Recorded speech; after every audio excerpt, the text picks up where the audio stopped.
अस्सलाम वालेकुम नाज़रीन, मैं हूं आसिफ जट।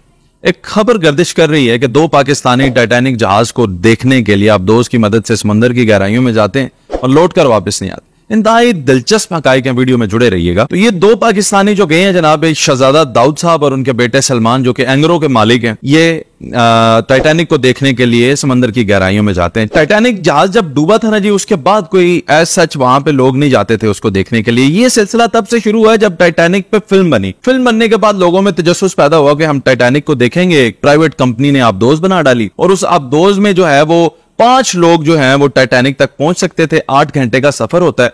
इसमें एक जो होता है वो उसका पायलट होता है, एक उसके साथ उसका एक्सपर्ट होता है, 3 और लोग मुसाफिर जो हैं वो साथ जा सकते हैं। तो ये 2 पाकिस्तानी थे, एक शहजादा दाऊद साहब और एक उनके बेटे सलमान साहब, जो कि ये एंगरों के मालिक हैं। वो हायर करते हैं इस प्राइवेट आबदोज को और कीमत अदा करते हैं $2.5 लाख, जो पाकिस्तान में तकरीबन 7 से 8 करोड़ रुपया बनता है। और 1 घंटे का आप हिसाब लगा लें, 1 करोड़ रुपया बनता है। और ये नीचे जाते हैं इतवार के दिन और आबदोज के अंदर 96 घंटे का जो है ऑक्सीजन होता है, लेकिन इसने 8 घंटे में वापस आ जाना होता है। तकरीबन ये 12,500 फीट की गहराई है, वहां पे इन्होंने जाना था और लेकिन अब दोस्त वापस नहीं है। आज जुमेरात है और आखिरी 1% चांस है कि ये वापस आ जाएंगे।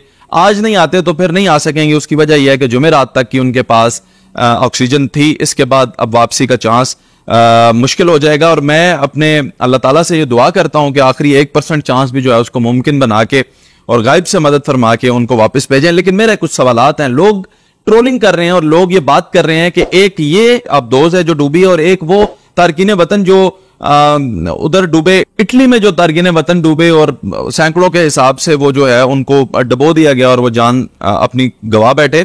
उन लोगों से इनका कंपैरिजन किया जा रहा है। तो मैं भी यही सोच रहा था कि वतन में तफरीक कैसी है। पहले तो ये देखें कि ये जो डूबे हैं लोग, ये 1960-62 के दौर में भी ये पाकिस्तान के 20 अमीर तरीन खानदान में आते थे। तो जब अल्लाह ताला की जात इतना पैसा दे देती है ना, तो आप देखें शौक भी कैसे कैसे पैदा हो जाते हैं। बहरे ओकियानूस में 12,500 फीट आपने नीचे जाना है और जाके 100 साल पुराने डूबे हुए जहाज को देखना है। 8 घंटे का सफर है, उसमें मेरा ख्याल है हार्डली वो घंटा है कि उसके आसपास घूमेंगे, उसको देख के वापस आ जाएंगे। ये कैसे कैसे शौक अमीरों में पैदा हो जाते हैं, जबकि हमारे गरीब बंदे 500-500 रुपया फैमिली के सारे मेंबर डालते हैं और फिर जाके वो वैगन करवा के मरी घूम के वापस आ जाते हैं। तफरीक कितनी है पाकिस्तान में। सबसे पहले अमीरी और गरीबी की तो आप ये देखें ना। दूसरी बात यह है कि वो जो डूबे हैं ना इटली के अंदर, वो जो डूबे हैं जवान, वो पाकिस्तान के मुल्क के हालात से तंग आके बेरोजगार थे, रोजगार की तलाश में थे और अपनी जान को दांव पे लगा के अपने घर वालों के अच्छे मुस्तकबिल के लिए वो उधर गए थे। और वो गरीब थे, इसलिए उनको पूछने वाला कोई नहीं था। वो डूबते नहीं थे, उनका जहाज खड़ा हुआ था, उनको डबोया गया क्योंकि वहां पे एक एक बंदा उतारने के भी पैसे देने पड़ते हैं, एक एक बंदा चढ़ाने के भी पैसे देने पड़ते हैं। तो उनकी जब डील नहीं बनी तो ना वो चढ़ा सकते थे ना उतार सकते थे, वापस जाते तो भी पैसे देने पड़ते हैं। तो उनके पास इतने पैसे नहीं थे कि वो 700 बंदा हम लेकर किधर जाते, उन्होंने डबो दिए। तो ये वो तो थे लवारिस, उनका को तो उधर पूछने वाला नहीं था ना।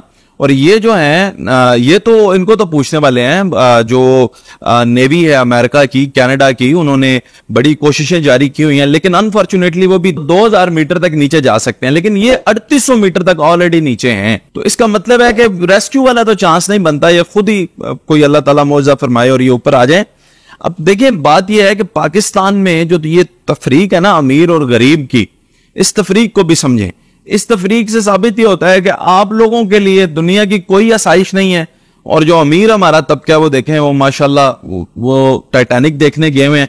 1 घंटे का 1 करोड़ रुपया हजूरे वाला, और यहां पे आपको पता है, और 7 घंटों का उन्होंने 7 करोड़, 8 घंटों का 8 करोड़ दिया। एक गरीब आदमी को यकीन माने 8 रोटियां लेनी पड़ जाए ना कटी, तो अपनी जेब पे नजर दौड़ाता है। आपको पता है अगर 10 रोटियां ले जाए आपको 200 रुपया बन जाता है। 20 रुपए की रोटी हो गई है। अब ये 20 रुपए की रोटी कितनी छोटी बात आपको लगी होगी, ये सिर्फ वही समझ सकता है हुजूर जिसकी मैं आपको समझाऊं। ये देखें 1000 रुपया दिहाड़ी जिस बंदे की होती है ना, जो मेहनत कश होता है, वो 200 रुपए की रोटियां अगर वो ले जाए ना, पीछे 800 रुपया बचता है। गोश्त है 1900 रुपया किलो। मैंने एक ना मजदूर से पूछा, मैंने कहा यार आपने छोटा गोश्त कब खाया था? उसने कहा ईद पे ही खाया था। दोबारा जिंदगी में उनकी परचेजिंग पावर नहीं होती। आप बताएं ना, 1000 रुपया कमा के सेविंग क्या करें जी? जो रोज की दाल रोटी है वही, अगर कोई बीमार हो जाए तो वो मुंह देखते हैं एक दूसरे का, भी है खुद ही ठीक हो जाए तो अच्छी बात है।